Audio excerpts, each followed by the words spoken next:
For years, the West has spoken about China in almost mythological terms. A civilization that thinks in centuries, a state that perpetually plans ahead, a disciplined machine quietly buying the future while democracies squabble, panic, and fritter away their time. But I've heard this music before.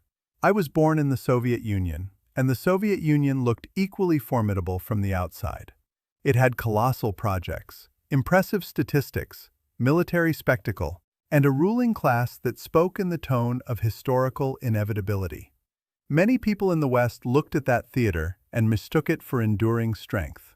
That was a mistake then, and it may well be a mistake now.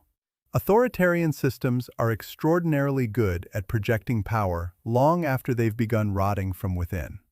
So here's the real question worth asking. What happens when we stop treating China as a myth and start examining it as a system? And if that system is following many of the same political and economic patterns the Soviet Union once followed, why would anyone expect a fundamentally different result? What I want to explore today is why modern authoritarianism keeps summoning the same old ghosts, and why that matters more urgently than most people realize. Every authoritarian regime faces one problem that never goes away: the legitimacy question. Why should anyone obey you? A king in the old world had a straightforward answer. God chose me. My father wore the crown before me. My family is the state. In a democracy, the answer is also relatively clean, at least in theory. I was chosen through a transparent procedure. The people can remove me, and the rules matter more than my personality. But a modern authoritarian ruler enjoys none of that comfort. He was not chosen by God. He was not honestly chosen by voters. He rose through intrigue, coercion, bureaucratic maneuvering, force, or party machinery. And so he must constantly prove that his hold on power is justified. If the regime can deliver economic growth, that's the cleanest solution available.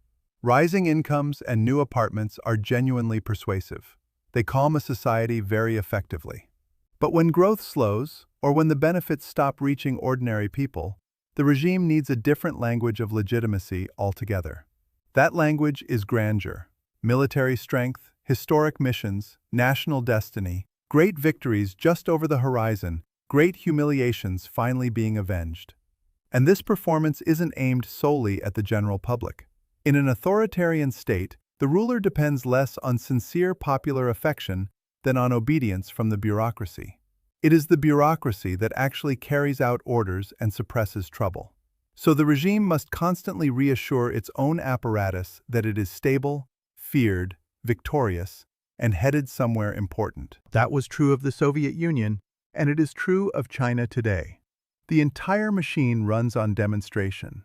Look how much we build. Look how fast we move. Look how disciplined we are. Look how the West decays while we rise. Look at our railways, our skyscrapers, our armies, our grand national anniversaries, our supremely confident leaders. And that is precisely how authoritarian power begins to rot from the inside out. It grows addicted not to actual results, but to the spectacle of results. The Soviet Union illustrated this lesson with painful clarity. For decades, it looked massive, disciplined, and permanent. Then, almost overnight, it looked brittle, impoverished, and faintly absurd. Not because its weaknesses appeared suddenly, but because the system had spent decades burying them under ceremony, propaganda, and falsified reporting. The problems kept accumulating until they could no longer be concealed. Once a regime requires constant proof of success, it develops a genuinely dangerous habit. It starts lying not only to outsiders, but to itself. The Soviet Union did not simply censor dissidents. It also fabricated production figures, harvest yields, population counts, and the actual state of the economy. On paper, everything looked considerably better than it was in reality. And these false numbers were never intended solely for Western consumption. They seeped into the entire system, into the reports leaders used to make decisions, into the textbooks students learned from, into the assumptions on which officials built policy. One of the clearest examples came in 1937. The Soviet census produced a population figure far below what Stalin had publicly implied the country should have. Rather than accepting the result, The regime declared the census defective, suppressed it entirely, had many of the statisticians involved arrested, and later replaced it with a new census whose published totals were more politically convenient. When reality contradicted the myth, in other words, the state punished reality. China operates differently in style, but not in mechanism. Chinese officials don't typically announce absurd fantasies in the grand theatrical language the Soviets so loved. Their style is smoother, more technocratic, more polished. But the pressure underneath is immediately recognizable. Hit the growth target, protect the image, do not embarrass your superiors. And we don't have to speculate about how this plays out in practice.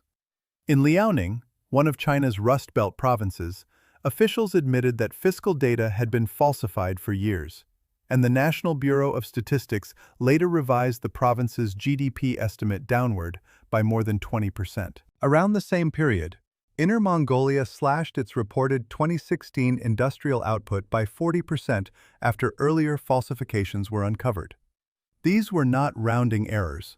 They were proof that local officials had been feeding politically useful fiction upward through the system. Which is why it matters considerably that in 2024, Beijing again vowed to punish officials for falsifying economic data, having made similar warnings in 2022 as well. Think carefully about what that tells you. If the state has to keep publicly reminding officials not to fake the numbers, then fake numbers are not rare accidents. They are a recurring product of the system itself. Why does this happen so persistently? Because a local official is judged by the numbers he sends upward. Bad numbers are treated as his personal failure, not the system's failure. His career, his reputation, and his personal safety all depend on whether his superior likes what the report says. So when reality disappoints, the temptation is obvious. Adjust the number, delay the bad news, buy time, and hope the next quarter looks better. And here is where the problem becomes truly dangerous. Fake numbers blind not only the public, but the ruler himself. If bad news is softened, massaged, or delayed at every level of the hierarchy, the leadership gradually begins to live inside its own hallucination. It watches state television, reads official reports, listens to subordinates, and slowly starts believing that the country on paper is close enough to the country outside the window. This is how authoritarian systems grow profoundly stupid while still appearing strong. Authoritarian rulers say they want competence, but what they actually want is safe competence. Competence that does not challenge them and knows precisely when to stay quiet. When forced to choose between a brilliant subordinate and a loyal one, authoritarian systems almost always choose loyalty. This was a chronic Soviet disease, and it is one of the most useful lenses through which to understand China today. In a normal system, a talented person who solves problems should be valuable even if he is awkward, blunt, or politically inconvenient. In an authoritarian one, that same person is dangerous. He sees too much. He may become popular. He may start believing he deserves a genuine say in how things are run. That is intolerable. So the ladder bends. Careers are built not only on skill, but on caution, conformity, family connections, factional loyalty, and the ability to shield the chain of command from embarrassment. Ambitious people in China still rise through performance reviews and provincial postings, but talent survives only when it is politically legible and emotionally safe for the structure above it. This is the same logic we know intimately from Russia.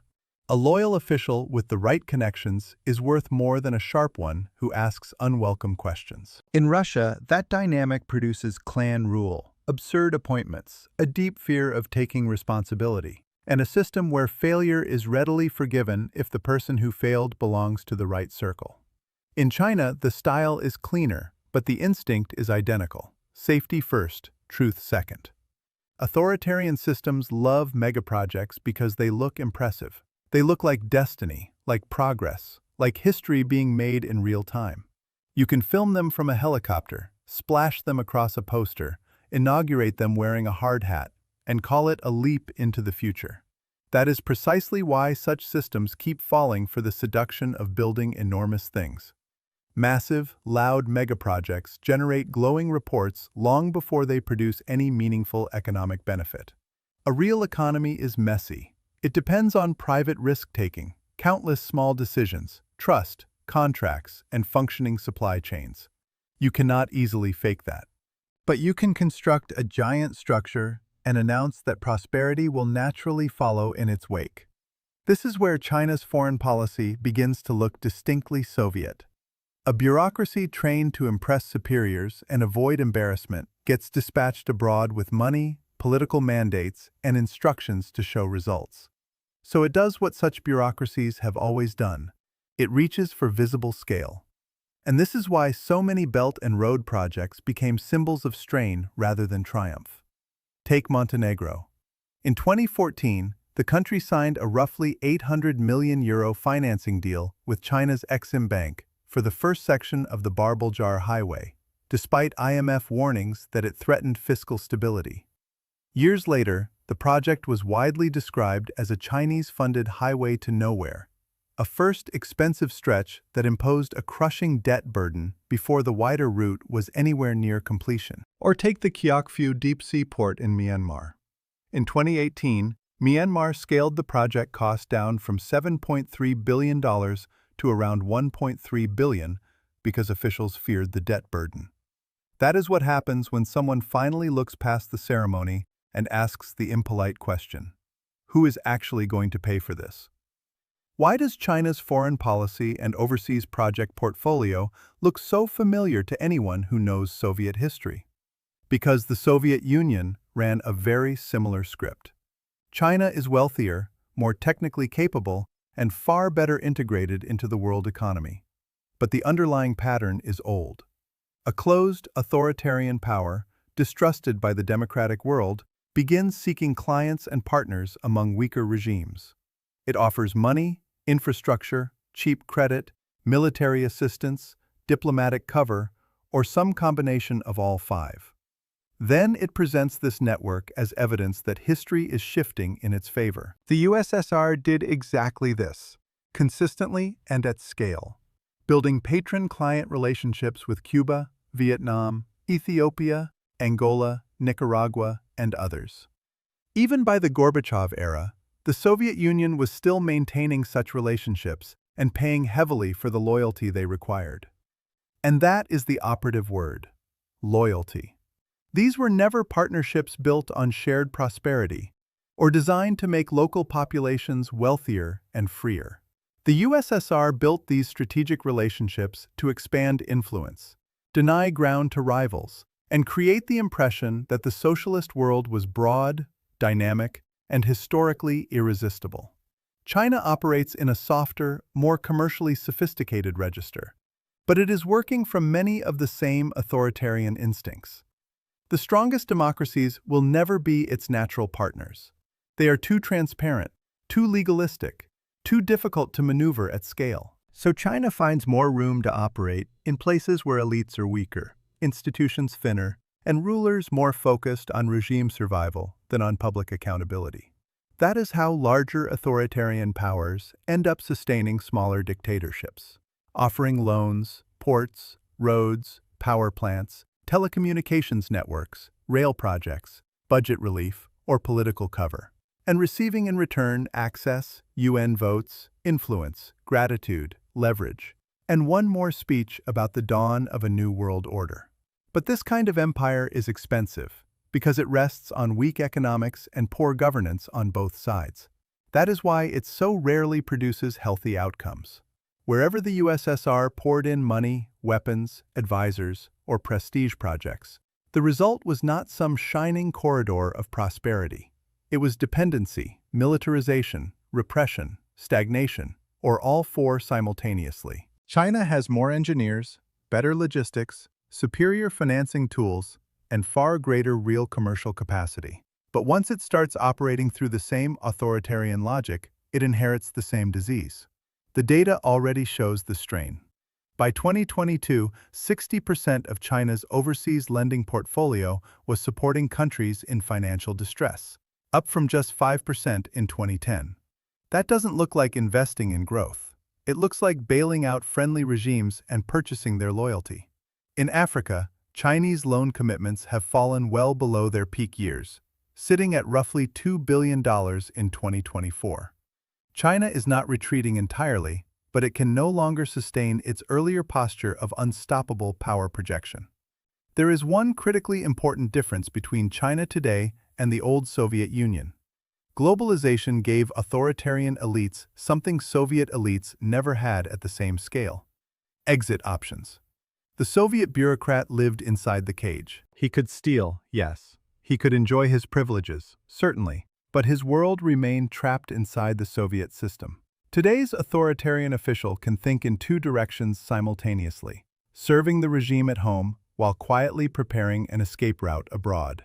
That changes the psychology of power in a fundamental way, because once officials can move money, property, spouses, children, education, and contingency plans into safer jurisdictions, their incentives deteriorate even further. The question is no longer simply, how do I climb? It becomes, how much can I secure before the weather changes? This is where Russia and China suddenly appear very close indeed. In Russia, this problem became so visible that Putin in 2013 pushed through an overseas asset ban for officials. The state was worried that elites with money abroad might effectively become foreign-dependent politicians. The Kremlin understood perfectly well, in other words, that its own ruling class did not trust the system enough to keep everything inside it. A regime that preaches patriotism constantly had to pressure its own officials not to park their futures somewhere safer. China has its own version of the same anxiety. Beijing tightened restrictions on officials and executives at state bodies and state-owned enterprises who have family members living overseas, because the Chinese state knows that loyalty becomes unstable when family assets and future options have already migrated abroad. With exit options in the picture, China's grand foreign infrastructure projects now serve more than one purpose. They make the official look competent and results-oriented, and they also create opportunities for extraction, for ensuring that his children can study in London or Vancouver or Singapore, somewhere safely beyond the reach of the ruler's next purge. That makes modern authoritarian expansion even more hollow than the Soviet version. And it is another reason the West should stop romanticizing authoritarian efficiency. These systems are not held together by noble discipline and shared belief in a great civilizational mission. They are held together by fear, opportunism, and the constant private search for a lifeboat. Authoritarian systems draw much of their legitimacy from economic growth and improving living standards. A population can forgive a great deal if life keeps getting better. But once growth slows, the regime must find another way to demonstrate that it still deserves obedience. And that is when it brings the overstated foreign threat into the room. It reminds everyone that they live in a fortress encircled by enemies, and that only unity under the current leadership can protect them. We know this pattern intimately from Russia. China is not Russia, but the mechanism is the same. As economic growth has decelerated, and confidence in the system has grown shakier, national security has migrated to the center of the political stage. Taiwan becomes not merely a strategic issue, but a stage on which resolve can be demonstrated again and again. Taiwan's defense establishment now openly describes China's continuing military expansion around the island as a pressing and immediate threat. American intelligence assesses that China is not currently planning a military invasion of Taiwan in 2027, but expects coercive pressure to intensify considerably through 2026. Even if outright war is not imminent, the regime still derives real political value from constant demonstrations of force. In authoritarian politics, weapons speak. And ultimately, war is the most powerful legitimacy-generating tool of all. The last resort when every other mechanism has failed. This is why slowing growth is such a genuinely dangerous moment in any authoritarian system. It is when the whole apparatus gets uglier. Security services gain weight, propaganda grows harsher, the price of dissent rises sharply, the bureaucracy grows more nervous, and bad news becomes more dangerous to report at every level. You can trace all of that through Soviet history. It led ultimately to the invasion of Afghanistan. You can see it in Russia today. It led to the invasion of Ukraine. And the West should be clear-eyed enough to expect more of the same from China in the years ahead. Thanks so much for sticking with me all the way to the end. It genuinely means a lot.